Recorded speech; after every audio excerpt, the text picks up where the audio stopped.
blood sacrifice for fame. A lot of you won't get this, but those of you who are up on entertainment already know the truth. Let's talk about Prince starting off. In 98 and 99, Prince would end all his tours with letting the world know what's coming ahead, but no one knew what he was talking about. Check it out.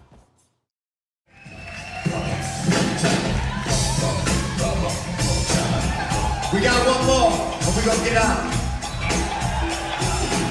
I gotta go home, y'all. I gotta go back to America. I gotta go get ready for the bomb. Osama bin Laden getting ready to bomb. Osama bin Laden getting ready to bomb. You knew Osama bin Laden getting ready to bomb.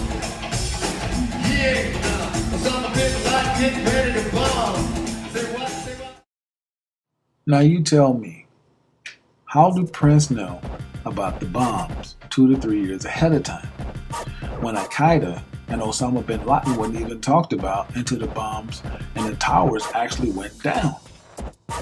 That lets you know the elite lets these guys know what's up ahead of time. Once you hit that $50 million marker, you become very special to the elite, and it lets you know what they know. And by Prince being an artist, they like for you to sing about it. They also, if you're a big time movie director, they like for you to put it in your movies. They tell us every day, but most Americans are brain dead. But yes, Prince is an Edomite, and I'm going to explain it very carefully. Even though Prince had black people in his family, don't get it twisted. They were not all black, okay? As seen here. Here's the man that brought Prince in the world, John Nelson. Well, most folks didn't know that John was 50% Italian, 50% black. And what that means, half and half. John's father, who is Prince's grandfather, was 100% Italian, and his lineage does not go back to the Moors. So that makes Prince an Edomite. Here's Prince's mother, Mattie Shaw. She was also 90% Italian, 15% black. Prince came from an Italian family, much like Lenny Kravitz. Prince's father is not an Israelite. Prince's father was a blood sacrifice. And Prince is a straight up flaming faggot, and on top of it, he's an Edomite.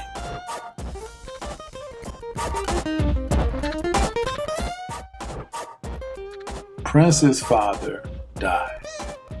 The sacrifice is fulfilled. Let's turn the tables. Let's talk about Aaliyah. A lot of folks want to believe that Aaliyah was our angel. I'm sorry to inform you, she wasn't. The truth on why Aaliyah died: her death was planned out by someone who loved her and needed her for his own blood sacrifice. Now, Aaliyah was not as innocent as people play upon. There's a lot of things that Aaliyah was involved in. She was involved with 2 different men. I'll explain later. Meanwhile, Damien Dash was the guy she fell in love with. And while Damien Dash had Aaliyah falling in love with him, or as he said, he fell in love with her as well, Damien Dash was involved with another woman. We will show you that woman as the film is rolling. Damien Dash didn't have love for Aaliyah. Damien Dash really didn't give 2 squats about Aaliyah. But what he did need her for is for his own journey. See, Damien Dash took the oath, just like his partner Jay-Z. And they all know about the sacrificing to become famous and wealthy. Well, let's just turn back the tables. Because before Dash, Jay-Z was popping this. Oh yeah, don't get it twisted. Jay-Z and Aaliyah had a thing going on. That is not a lie if you've seen it in the past. Jay-Z would meet Aaliyah at the club or sometimes bring her to the club. The thing is, Damon used to see Jay-Z with her. But Jay-Z really didn't have an interest. He kind of liked her, but he didn't. Dash really wanted her for other reasons, as seen here. Aaliyah was kind of giving out, I hate to say it this way, but Aaliyah was kind of giving out like a joint. She was what they call a jump around with these two particular guys. In Aaliyah's last film, she plays this demonic vampire evil witch. It's amazing that certain roles you take can depict how your life will play out. And the final role that Aaliyah played, she played this witch being turned into ash into stone. But little did she know that playing a film would come out to be reality. Aaliyah playing Nosedive because it was way overweight. Everyone aboard pretty much died. But during that day, after the shoot, Rock the Boat, Damon was calling Aaliyah pretty often. He was begging her to get on that plane so he could see her, so he said. See, it was all in the plans. Aaliyah was the blood sacrifice so that Damon could reach his fortune and his fame. I'll explain it as the film rolls. During the funeral, the guys come out with one hand over another. That's to let the elite know that the sacrifice have taken place and now they're at the finale.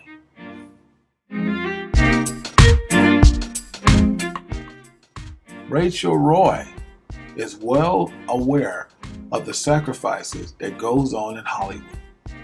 She was with Damon at the time of the death of Aaliyah. See, he met her as an intern working for Rockaware, fell in love with her, even impregnated her in 1999, about the same time he met Aaliyah. She knew about Aaliyah. She also knew Aaliyah was going to be their sacrifice for fortune and fame. When Aaliyah passed, he got back with Rachel, but did not marry her to 2005. He didn't want people to be seen so suspicious. Meanwhile, Aaliyah's death hits everybody like a storm. But don't get it twisted. What you didn't know is that Aaliyah was down with the Baphomet. Now, she wasn't down with the sacrifices, especially if she knew she was going to be sacrificed. But Aaliyah would always throw up her Baphomet sign like all the rest of them, because she was a part of the brotherhood as well, on the female side. Don't get it twisted, the women sell out too. What did he get for sacrificing her? Rockaware. Pro Kids. State Property Films. The clothing line of CEO. But Damon saw Jay-Z moving faster, so he wanted to get rid of Rockaware. So he sold it to Jay-Z for $30 million. But Jay-Z was always up on game. Jay-Z said, thanks, brother. Took it to his partners and flipped it for $204 million. Talk about screwing you without Vaseline. Ouch. Damon seen Jay-Z moving in the fast lane, so Damon would have secret talks and try to work out a distribution deal behind the elite's back. Jay-Z went and told leaders of the Boule this would make Jay trustworthy and give much wealth for his snitching.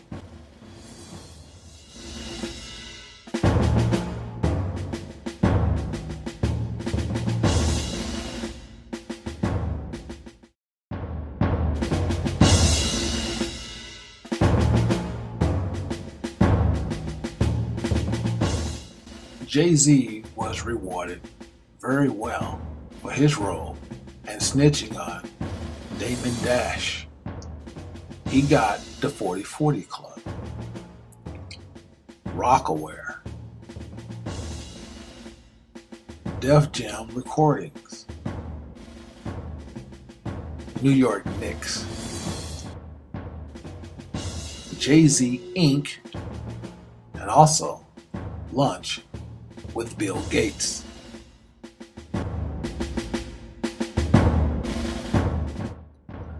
After Duboulet talked to Jay-Z, Damon Dash and his partners in crime would not be the same. A part of the deal that they was trying to do, Jay Prince from Rap-A-Lot Records, Irv Gotti from Murder Inc., and last, Mr. Suge Knight. All these guys was trying to do a distribution deal behind the Elites' back. But what they didn't know is no black man's gonna run nothing in Hollywood as long as white folks control it. So they called the FBI, who's on payroll, to shake these guys down. And boy, didn't they shake them down. Jay Prince was stricken. He was hit with all kind of fines. He was damn near going broke.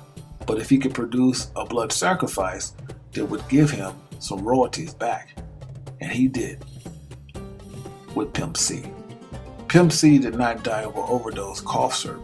He was held down and gave a lethal injection. Now Suge Knight's a little bit different, because in the mid-90s, Suge wanted wealth fast and quick. Who did they get him to sacrifice? Oh, come on, y'all should know that. Tupac Shakur.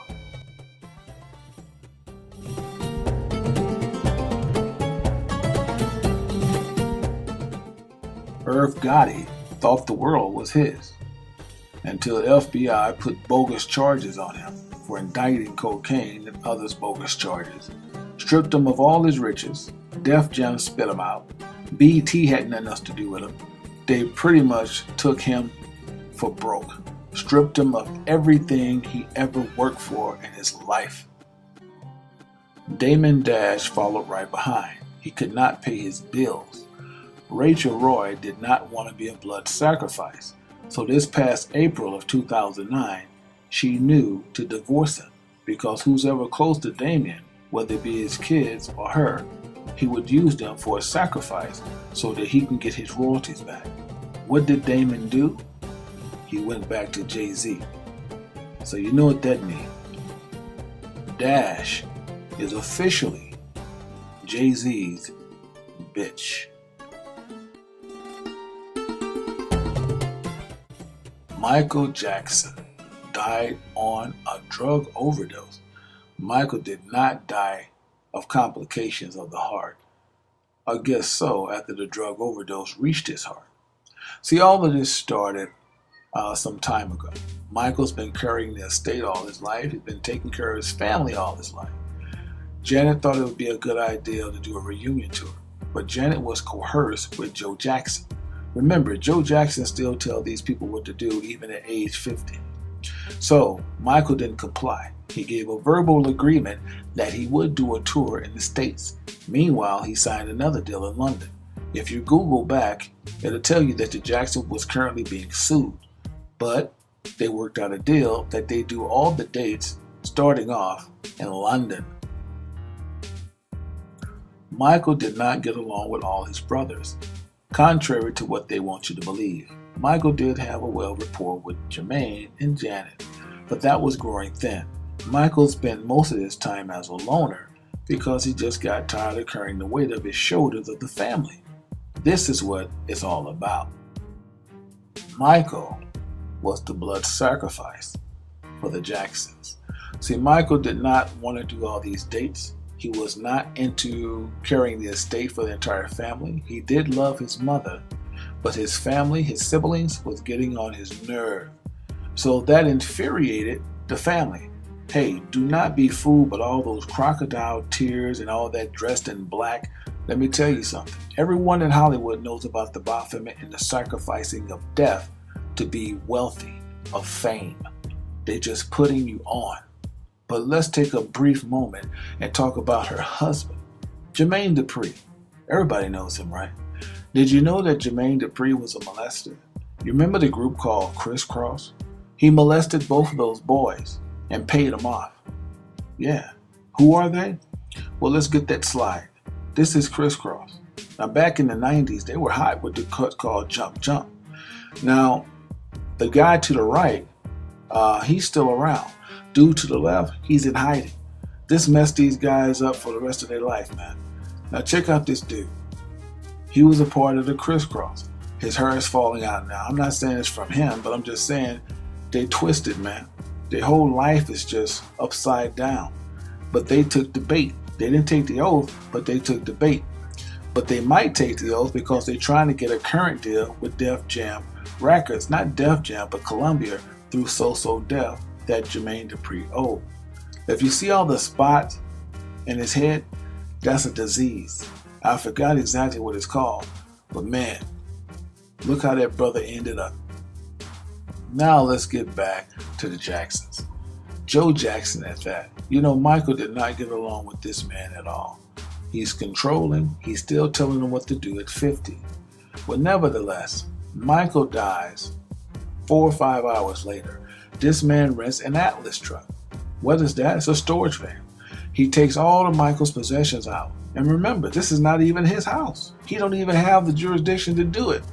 But he did it. He took all his possessions out and put it in a private storage. Why in the hell would a daddy do that that has nothing to do with his son? Because he knows Michael's name, his possessions is worth money.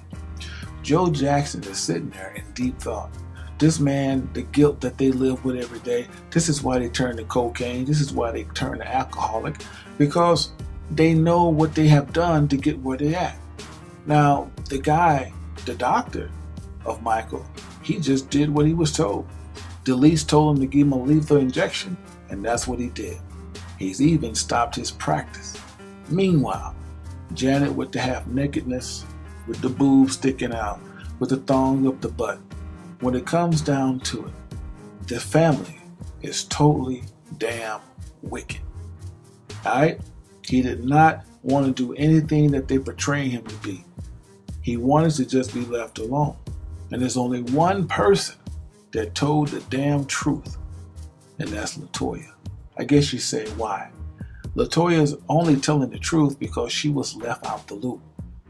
They wasn't going to give her none of the shares, and they still not going to give her none of the shares that's coming into the Jackson estate. So she's telling all.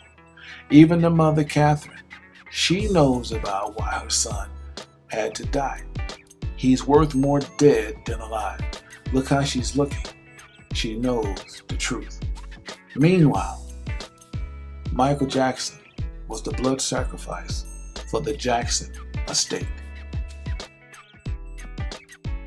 We have a couple more, and it will be kind of quick. Kanye West wanted to be just where Jay-Z's at. So Jay-Z took him under his wing and told him about the blood sacrifice. Kanye agreed. His mom would be sacrificed. And while she was being sacrificed, Kanye took a trip to London so that it could be totally a mishap for him to get the news. Let's talk about Jennifer Hudson. Can't believe it. Some of you don't want to believe it. These people do not love their family. It's all about the fame. It's all about the wealth. Yes, she did. But not only did she kill her mom, she sacrificed her entire family, except her other sister, who was in on it as well. If you recall, her sister was on MySpace page a day before the funeral, kicking it. This is truth. So who is due for sacrifice right now? Beyonce. You see, out of all the fame Beyonce's got, none that we know of who she sacrificed. Well, let's take a closer look at what she's holding. That's the Baphomet. And that only tells me one thing. Beyonce is long overdue for a sacrifice.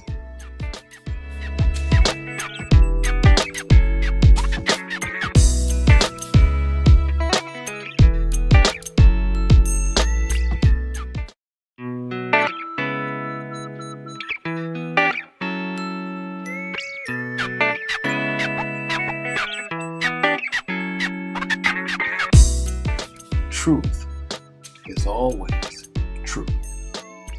Shalom.